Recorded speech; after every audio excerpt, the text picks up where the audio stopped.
सृष्टि चक्र का रहस्य। सृष्टि चक्र सतयुग, त्रेता युग, द्वापर युग और कलयुग से बना हुआ है, जिसमें हर एक युग का समय 1250 साल का है। सतयुग और त्रेता युग मिलाकर 2500 साल का जो समय है उसे स्वर्ग, और द्वापर युग और कलयुग मिलाकर 2500 साल का जो समय है उसे नरक कहा जाता है। सृष्टि चक्र के पहले 2500 साल तक मनुष्य, आत्माएं एवं सृष्टि अपने मूलभूत गुणों के चरम सीमा में रहती हैं, और ये समय पूर्णतः सुखदायी हैं, जिसमें आदि सनातन देवी देवता धर्म अकेला सिर्फ भारत खंड में बसा था। लेकिन द्वापर युग से अनेक धर्मों और खंडों का निर्माण होकर धीरे धीरे मनुष्यों और सृष्टि के गुणों में गिरावट आती गई। अभी का समय सृष्टि परिवर्तन का छोटा सा युग संगम युग कहलाता है। इसी संगम युग में स्वयं परमात्मा भारत भूमि पर माउंट आबू में आकर मनुष्य तन ब्रह्मा का आधार लेकर इस सृष्टि का परिवर्तन कलयुग से सतयुग में करते हैं, और अभी ये कल्याणकारी संगम युग भी पूरा हो रहा है। सारे विश्व का इतिहास तथा भूगोल इन चारों युगों से चक्रीय गति से 5000 वर्ष हूबहू गुजरता रहता है। प्राचीन सभ्यता इसे मानवता का वैश्विक समय चक्र कहती थी। संपूर्ण विश्व का नीचे और ऊपर का हिस्सा जोड़ने से विश्व चक्रीय आकार का मिलेगा। विश्व का चक्रीय होने से ही विश्व में होने वाली सारी प्रक्रियाएं चक्रीय हैं, जैसे कि पानी का चक्र, पर्यावरण चक्र, खड़क चक्र, कार्बन चक्र, अन्न चक्र, नाइट्रोजन चक्र, ऋतुओं का चक्र, सूर्य मंडलीय चक्र, दिन और रात का चक्र, पृथ्वी के गाभा की गति का चक्र, एसी एंड डीसी विद्युत शक्ति का चक्रीय वहन, और प्रकाश भी चक्रीय गति में ही अपना मार्ग पूर्ण करता है। विश्व चक्रीय होने के कारण सारी प्रक्रियाएं चक्रीय गति से चलती हैं, और इसीलिए समय भी चक्रीय है, न कि सीधी रेखा में। इसी तरह युगों का भी चक्र है, जिसमें 5000 साल पूरा होने पर पुनरावृत्ति होती है। ये विराट सृष्टि चक्र परमात्मा, आत्माएं और 5 तत्वों की प्रकृति से बना हुआ है, और ये तीनों इस विश्व में ऊर्जा के रूप में विद्यमान हैं। थर्मोडायनामिक्स के पहले नियम के अनुसार संपूर्ण विश्व अगर ऊर्जा से बना हुआ है तो इस विश्व का न तो कभी निर्माण हुआ और न ही कभी नष्ट होगा, सिर्फ इसमें परिवर्तन आएगा। इस विश्व के निर्माण के बारे में डार्विन का सजीव उत्क्रांति का सिद्धांत एवं बिग बैंग सिद्धांत सरासर झूठ है, क्योंकि ये थर्मोडायनामिक पहले नियम के विरुद्ध है, और आज तक थर्मोडायनामिक्स के नियमों को कोई भी परिवर्तन नहीं कर पाया, और इन नियमों को विश्व भर में माना गया है। तो आइए जानेंगे कि सजीव या विश्व उत्पत्ति के सिद्धांतों की क्या मर्यादाएं हैं। 1. डार्विन का सजीव उत्क्रांति सिद्धांत। दुनिया की कुछ बातें ये पूरी तरह से सिद्ध करती हैं कि डार्विन का सजीव उत्क्रांति का सिद्धांत संपूर्णतः गलत है। जैसे बंदर या गोरिल्ला प्राणियों के डीएनए अगर मनुष्य से तुलना की जाए तो दोनों के डीएनए में 98% का फर्क है। तो इससे ये सिद्ध होता है कि मनुष्य की निर्मिति ना तो बंदर या गोरिल्ला से हुई, नहीं तो संसार में कोई भी बंदर या गोरिल्ला न रहता, सभी मनुष्यों में परिवर्तित हो जाते। डार्विन के सिद्धांत को सिद्ध करने वाला गणितीय विश्लेषण कहीं भी मिलता नहीं। डार्विन के सिद्धांत में जीन्स के बारे में कुछ भी लिखा नहीं है जो कि इसे सिद्ध कर पाए। डार्विन अपने जीवन की अंतिम यात्रा के दिनों में ये कबूल करते हैं कि अभी तक के दस्तावेज में ये नहीं पाया गया है कि कोई भी जीव दूसरे जीव में परिवर्तित हुआ है। हम ये नहीं सिद्ध कर सकते कि एक भी जीव दूसरे जीव में परिवर्तित हो सकता है। संदर्भ my life and letters volume 1 page 210। 2. Big bang theory की मर्यादाएं।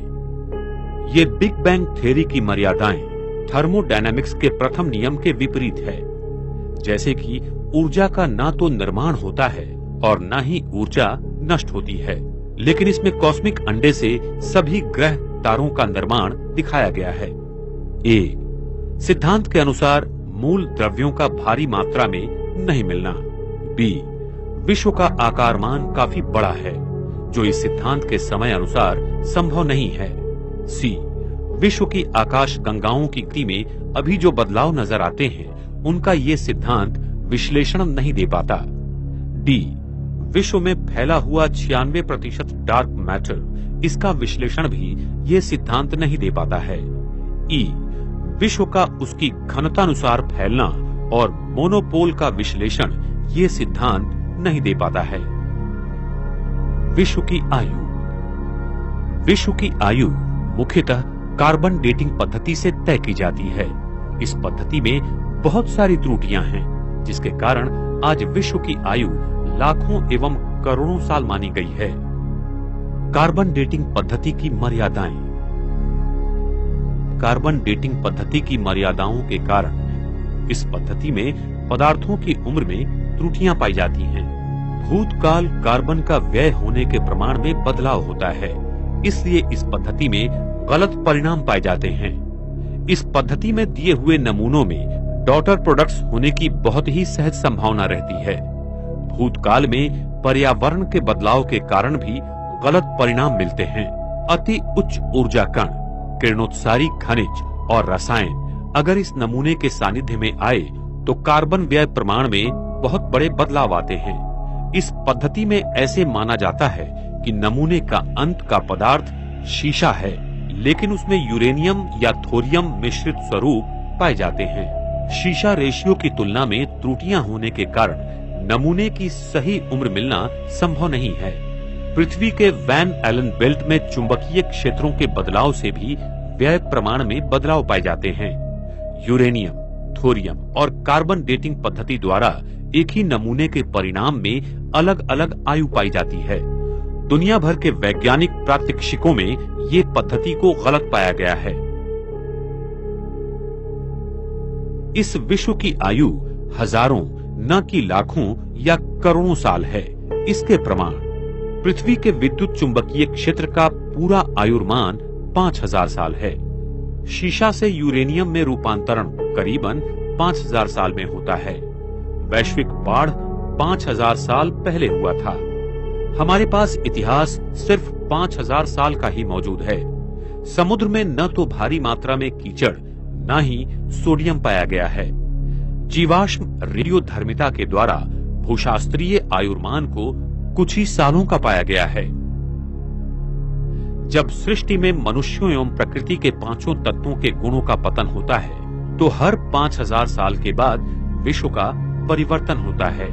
इसीलिए विश्व की आयु सिर्फ 5000 साल ही है, न कि लाखों करोड़ों साल। सारे विश्व का इतिहास तथा भूगोल इन चारों युगों से चक्रीय गति से 5000 वर्ष हूबहू गुजरता रहता है। सतयुग। इस सृष्टि के प्रारंभ में हम सारी आत्माएं अपने स्वर्णिम ईथर ऊर्जा से भरपूर परम धाम घर में संपूर्ण शुद्ध स्वरूप में रहती थी। तब परम धाम का केंद्रीय गुरुत्वीय बल शून्य रहता है। साथ साथ पृथ्वी का भी केंद्रीय गुरुत्वीय बल शून्य रहता है। इस पृथ्वी पर तब हम आत्माएं देवी देवताओं के पवित्र स्वरूप में रहते थे। सारे विश्व पर श्री लक्ष्मी, श्री नारायण का राज्य था। इसी अति प्रगत सतयुगी संस्कृति को आज लोग अटलांटिस एवं मारिया आदि नामों से ढूंढ रहे हैं और प्राचीन संस्कृतियां जैसे माया, इजिप्ट आदि में इनके बारे में लिखा हुआ है। सतयुग की आदि में परम धाम की ईथर ऊर्जा पृथ्वी पर शुभ्र विवर के द्वारा निरंतर फैलती रहती है, जिससे सारा ब्रह्मांड एक अलग स्वर्णिम कणों द्वारा प्रभावित और तेजोमय रहता है। इस ईथर ऊर्जा की अखंड प्रवाह के कारण इस पृथ्वी पर जीव सृष्टि अपनी अति सतो प्रधान अवस्था में रहती है।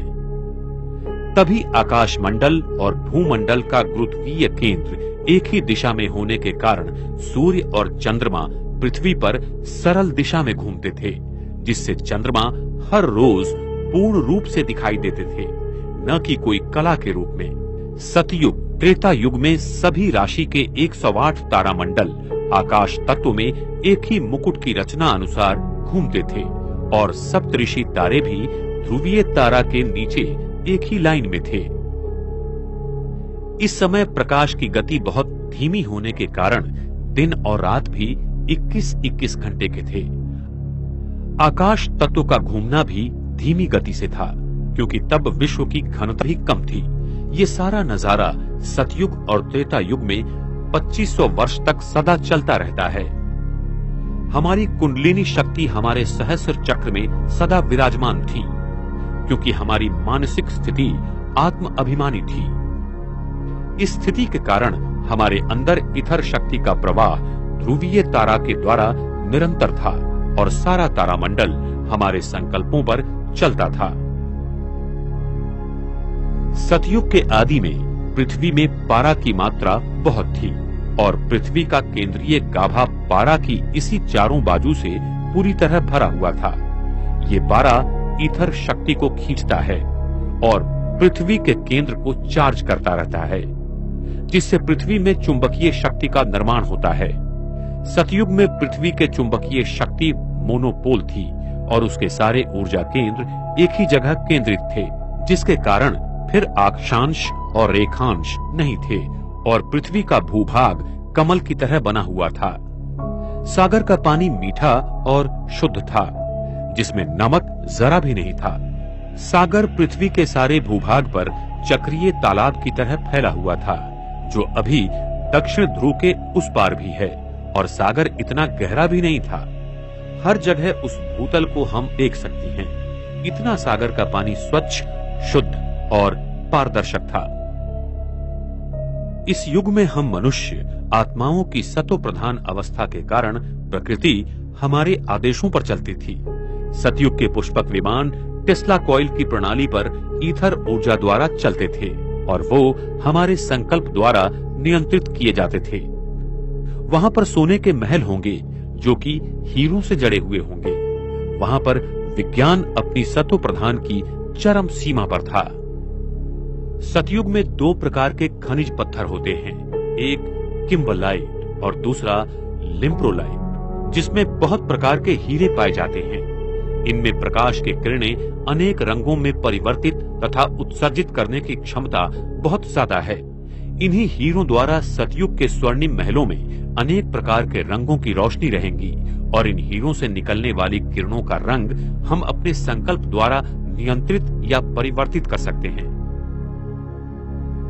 सतयुग में प्रकाश कणों की प्रकाश कोण डायनेमिक होती है, जिसके कारण जब विश्व महाराजन संकेत करेंगे कि दिन, तो सूरज की प्रकाश कणों का प्रकाश शंकु 180 अंश कोणीय में खुल जाएगा और सारी धरती पर एक ही समय दिन होगा।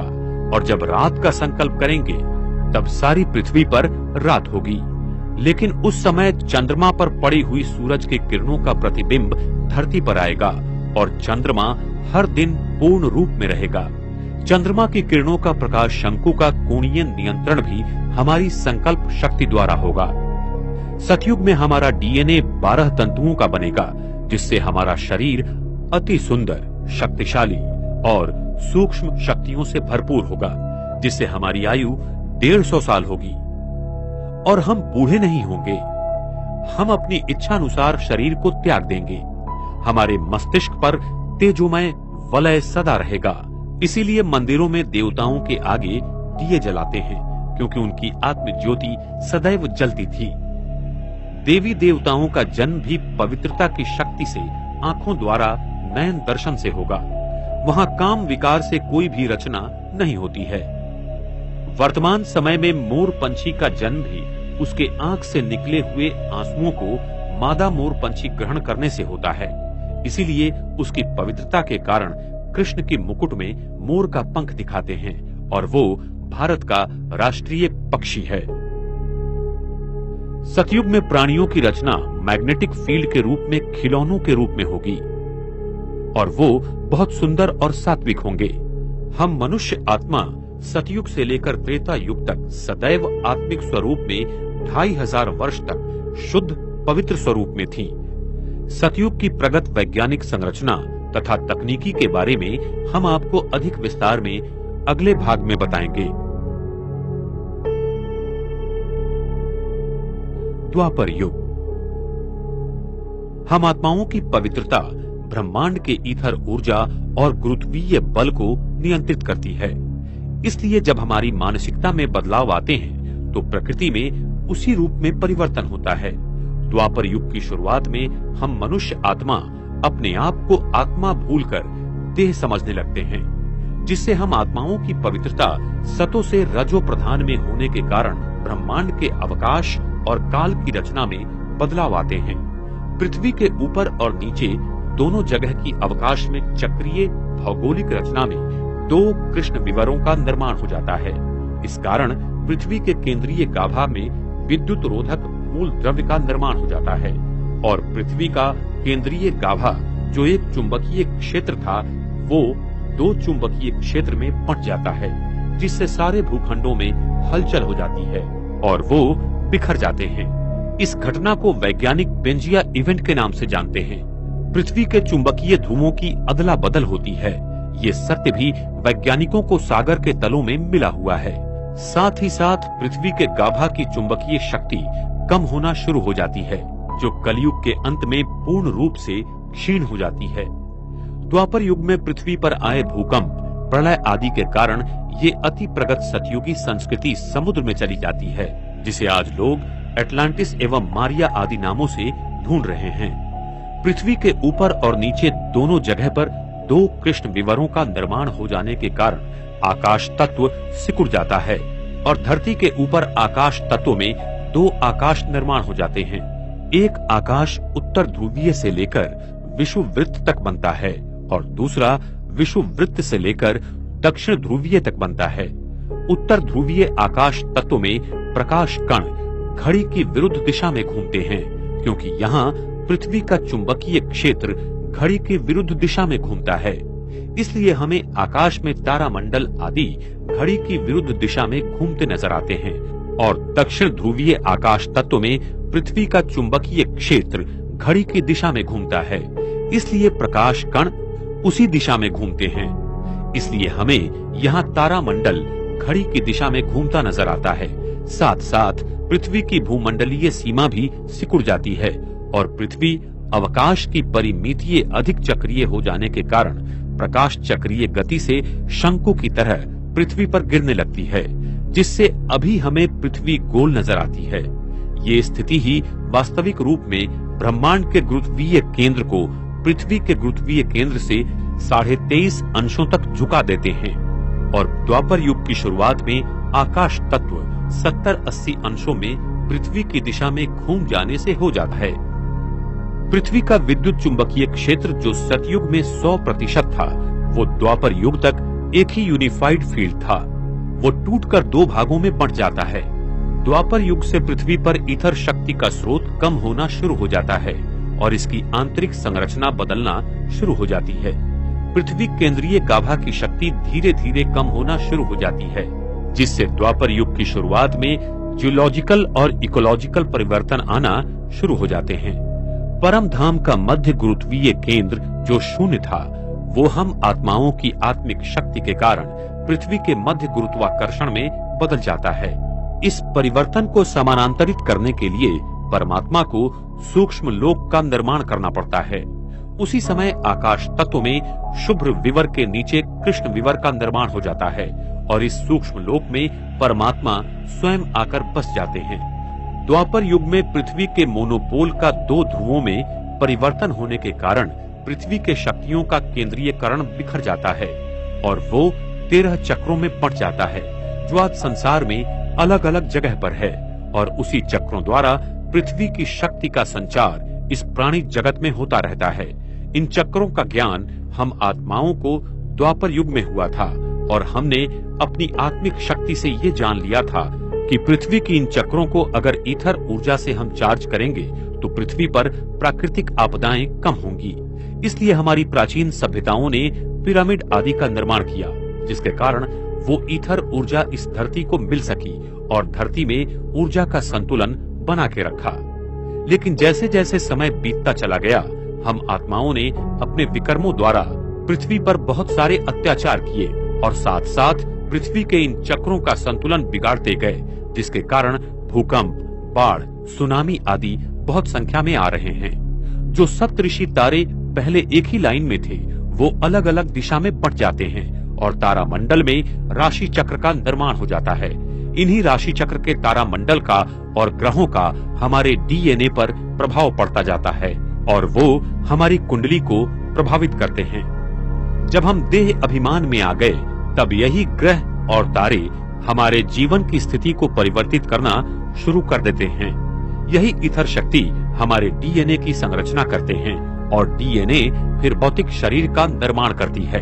यही कुंडलिनी शक्ति जो सतयुग में सहस्त्रा चक्र में थी वो फिर से आज्ञा चक्र तथा द्वापर युग में हृदय चक्र और कलयुग में मूलाधार चक्र में आकर बैठ जाती है, जिसको जागृत कर फिर से सहस्त्र में ले जाने का पुरुषार्थ योगी हठयोगी करते रहते हैं।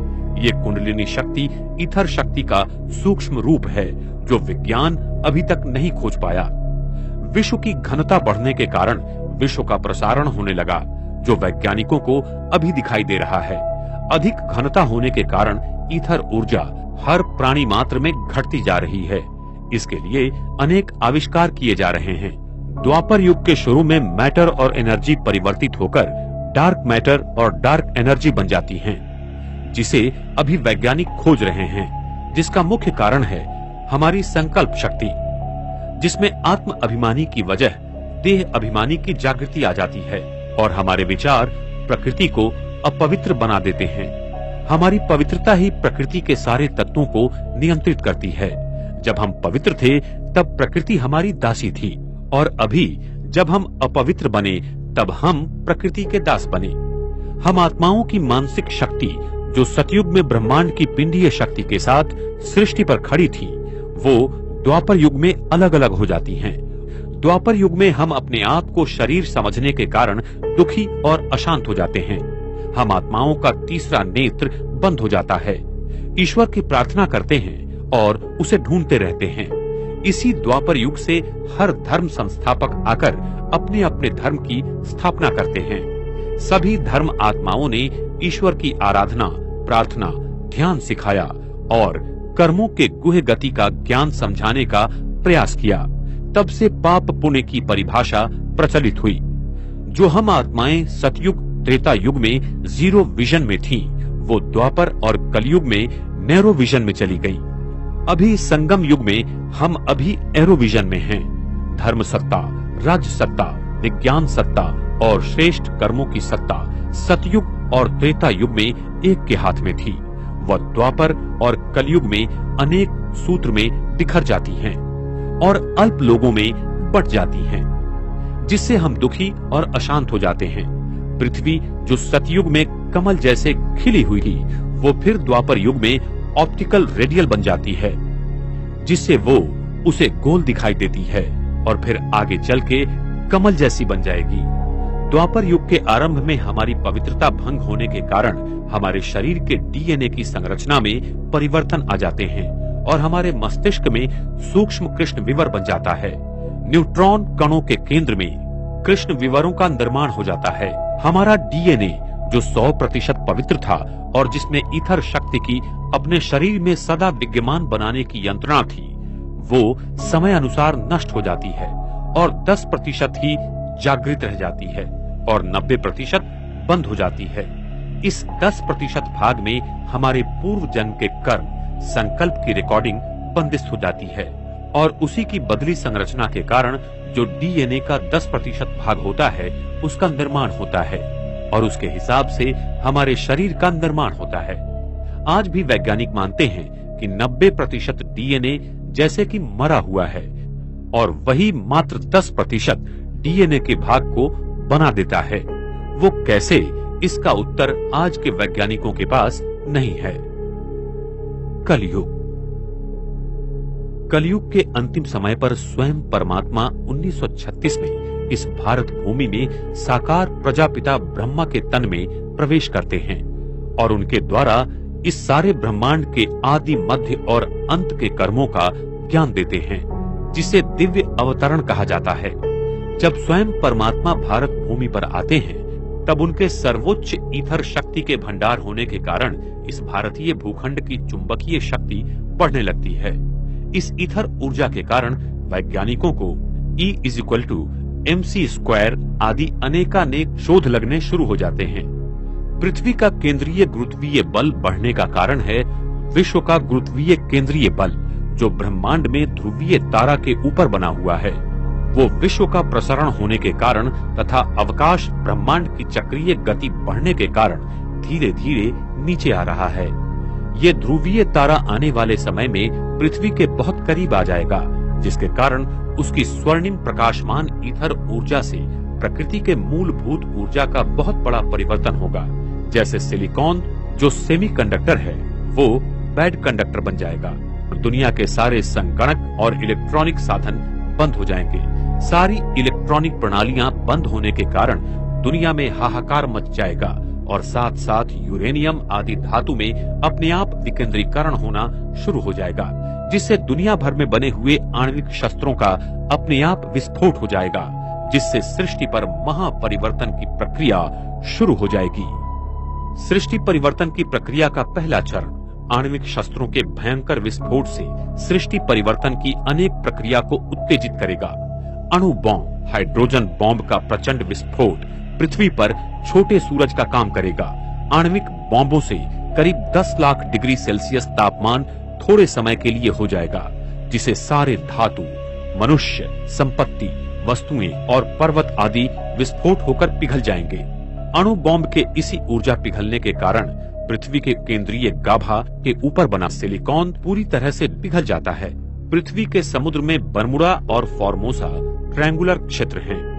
वो पृथ्वी के केंद्रीय गाभा के 2 द्वार हैं, जो सिर्फ पानी से ढके हुए होने के कारण पृथ्वी के सबसे ज्यादा गुरुत्वीय बल के क्षेत्र में हैं। इसलिए कोई भी हवाई या पानी पर चलने वाला जहाज इन क्षेत्रों में जाते ही गायब होकर पृथ्वी के अंदर चला जाता है। इसलिए इन क्षेत्रों को डेविल सी कहते हैं। इन्हीं क्षेत्रों से अति प्रकाशित ईथर ऊर्जा के द्वारा प्रचंड विद्युत शक्ति से पृथ्वी का केंद्रीय गाभा पुनः चार्ज होगा। अंत में इस अति प्रकाशित ईथर ऊर्जा की शक्ति से पृथ्वी के चुंबकीय गाभा के बीच का विद्युत विरोधक द्रव्य पिघल जाता है, जिससे सारी पृथ्वी की चुंबकीय शक्ति में परिवर्तन आ जाएगा और यही परिवर्तन पृथ्वी के दोनों ध्रुवों को समाकर एक ही मोनोपोल में परिवर्तित कर देगा। आइंस्टाइन बोसॉन कंडेंसेशन की भाषा में पृथ्वी का केंद्रीय गाभा एक सुपर एटम बन जाएगा और पृथ्वी की गुरुत्वीय शक्ति बहुत बढ़ जाएगी, जिसका केंद्र भारत होगा। पृथ्वी की चुंबकीय शक्ति में परिवर्तन आने के कारण दुनिया में अनेक तूफान, सुनामी, चक्रवात और भूचाल आदि ज्यादा संख्या में आ जाएंगे। दुनिया का 96% बर्फ जो दोनों ध्रुवों पर जमा है वो पिघल जाएगा और समुद्र की ऊंचाई 300 से 400 फीट बढ़ जाएगी, जिससे दुनिया भर में समुद्र किनारों पर बसे सारे शहरों का विध्वंस हो जाएगा। दुनिया के सारे भूखंड विध्वंस होकर भारत की ओर केंद्रित हो जाएंगे, जिसे हम पेंजिया और गोंडवाना लैंड कहते हैं। ये प्रक्रिया बहुत ही अद्भुत और विशाल है।